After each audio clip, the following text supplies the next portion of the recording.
Hello everyone. SSC GDৰ এটা বিশেষ update RFID radio frequency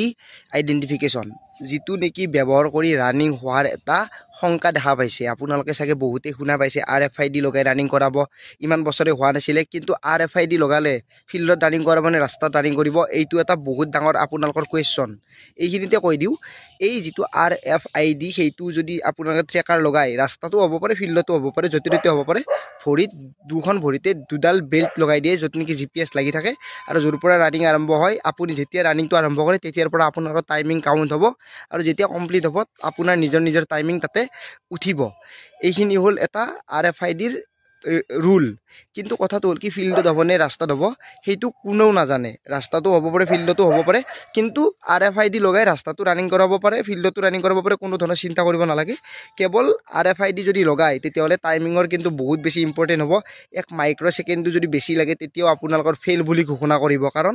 আপোনাৰ যিটো ৰিজাল্ট চিট ওলাব সেইখন কম্পিউটাৰাইজ হ'ব সেইকাৰণে আপোনাৰ টাইমিং বহুত বেছি ইম্পৰ্টেণ্ট হ'ব